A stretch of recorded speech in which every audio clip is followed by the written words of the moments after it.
लोगों की सच्चाई पता चल चुकी है। 15 मिनट की पहले बात करते थे, अब इनको पता चल गया कि 15 मिनट में नहीं हो सकता, तो 1 घंटे में आए हैं। और मोहम्मद फैज खान ये कह रहा है 1 घंटे क्या, तुम्हारा पूरा जीवन भी निकल जाएगा ना, तो अब इस देश को तुम नहीं तोड़ सकते। एक बात ध्यान में रखना, 2047 तक भारत विकसित भारत बनेगा। और कौन ऊंची पार्टी है, नीची पार्टी है? भारत का अंतरराष्ट्रीय स्तर पर 2018 में अपमान किया था ममता बनर्जी, और उसके पत्रकारों ने इंग्लैंड के 5 स्टार होटल में जाकर चांदी के चम्मच चुराए थे। पूरा सीसीटीवी में आया था। इतनी ज्यादा निकृष्ट हरकत और कोई नहीं कर सकता। और मुझे आज, मुसलमान हूं लेकिन मुझे इस बात की शर्म आ रही है कि हमारे देश के बहुसंख्यक हिंदू भाई, 500 परिवार मुर्शिदाबाद में शरणार्थी की स्थिति में आ गए हैं, अपना घर छोड़कर निकल गए हैं। यहां पर बैठकर ये टीएमसी के प्रवक्ता कह रहे, इसने ये बोला, उसने वो बोला। अरे आज हम जहां बैठ के डिबेट कर रहे हैं तो 500 परिवार बेघर हो गए, उस पर चर्चा करो। और बेशर्मी की हद ये लोग कर रहे हैं कि इनके एक नेता कुणाल घोष ये कहते हैं कि इसमें बीएसएफ का हाथ है, बॉर्डर सिक्योरिटी फोर्स का हाथ है। अरविंद केजरीवाल कहते थे सर्जिकल स्ट्राइक जो हुई है इसमें भारतीय सेना का कोई शौर्य नहीं। ये कह रहे दंगों में बीएसएफ का हाथ है। इनकी निकृष्ट मानसिकता इसी से पता चलती है।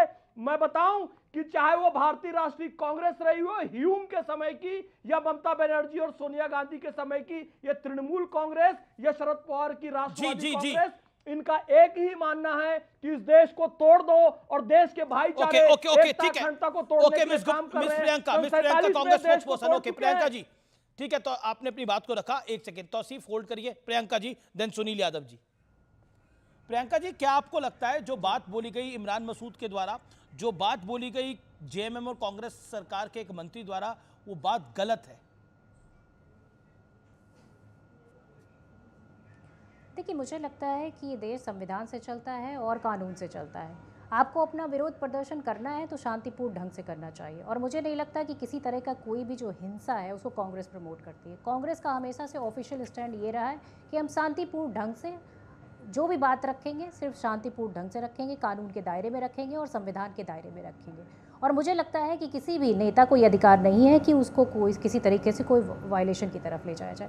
पर आज मैं ये ज़रूर कहूँगी कि माननीय प्रधानमंत्री जी जो गरिमापूर्ण पद पर बैठे हुए हैं, आज वो एक पंचर जोड़ने वाले की जाति बता रहे हैं, धर्म बता रहे हैं। तो मैं पूछना चाहती हूँ कि आज जो पूरी तरीके से जो धर्म बता रहे हैं, जो जाति बता रहे हैं, तो वो जाति का जनगणना क्यों नहीं करा लेते? क्योंकि वो पूर्वाग्रह से बता रहे हैं कि पंचर जोड़ने वाला मैडम हो सकता है। आप कह रहे हैं कि कांग्रेस प्यार और मोहब्बत की बात करती है।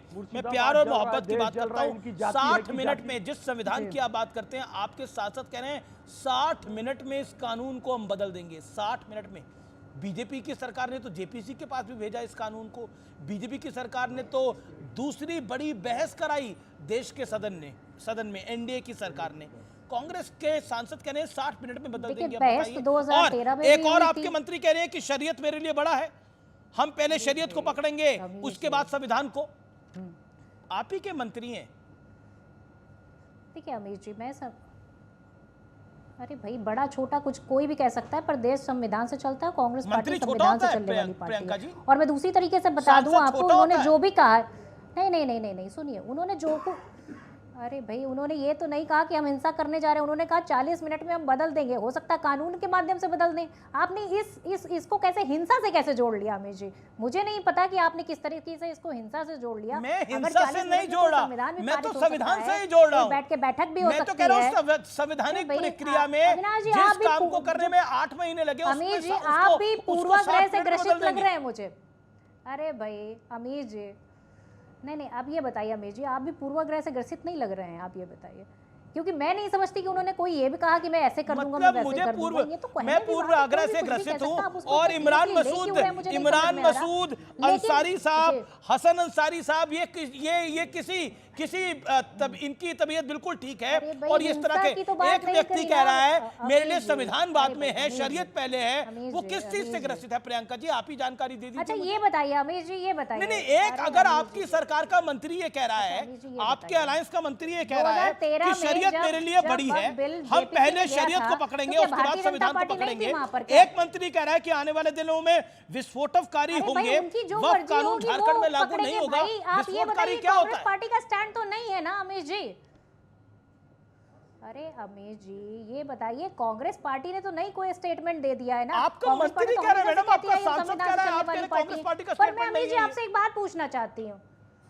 अच्छा ये बताइए अमीश जी, अरे भाई सुन लीजिए अमीश जी, मैं ये पूछना चाह रही हूँ, ये बताइए वक्फ बिल की इतनी, वक्फ बोर्ड की इतनी चिंता है कि उसमें इतनी संपत्ति है, हमें तो पीएम केयर फंड की भी चिंता है कि पीएम केयर फंड में चलिए, कितनी संपत्ति है। अभी तो मुझे तो उसको चिंता है RTI जो के दायरे 500 से लोगों बाहर को क्यों पलायन रखा करना गया? पड़ा, उसकी आज ज्यादा पंचर चिंता जोड़ने है। वाले के ओके, काम क्यों नहीं आ रही फैज का है? रिप्लाई, फैज का रिप्लाई। अरे भाई पंचर जोड़ने वाले के काम आ जाएगी पीएम फैज केयर का फंड। पंचर वालों के ऊपर बड़ी बहस है ये। आएंगे ही बैठे नहीं। होंगे, मुर्शिदाबाद के में बता जो दीजिए। हिंदुओं पर अत्याचार हो रहा है उस पे आएंगे नहीं। इनकी गलत नीतियों के कारण कश्मीर हुआ, अरे वहां भाई, से हिंदू खाली हो बिल्कुल गए, किसी मोपला पर हुआ, अत्याचार केरला में नहीं होना अत्याचार चाहिए। हुआ, कांग्रेस इनकी पार्टी गलत नीतियों के लगातार- कारण डायरेक्ट एक्शन डे हुआ, इनकी गलत नीतियों के कारण भारत पाकिस्तान अरे इस देश का विभाजन हो गया।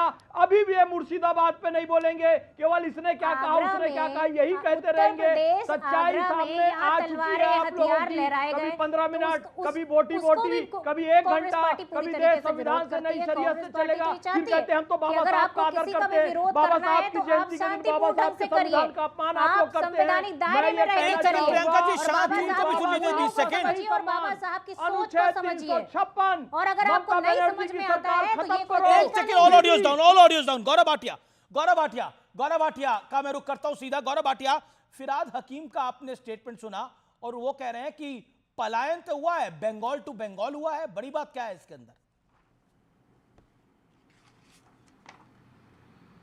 देखिए ऐसा है कि फिराद हकीम आपने सही कहा, ये वो व्यक्ति हैं जो मेयर थे अब मंत्री हैं और भारत की भूमि में ये गर्व महसूस करते हैं ये कहने में कि ये मिनी पाकिस्तान है। ये सोच जहरीली आती कहाँ से, इसका स्रोत कहाँ है? इसका स्रोत ममता बनर्जी है। ममता बनर्जी वो व्यक्ति हैं अमीश भाई, जब पर NRC रामगोपाल लागू यादव होना भी था, बोल रहे हैं, इमरान तो मसूद भी इन्होंने बोल कहा रहे हैं। गृह युद्ध करा देंगे। ये इंडी अलायंस नहीं है, ये आइसिस अलायंस है।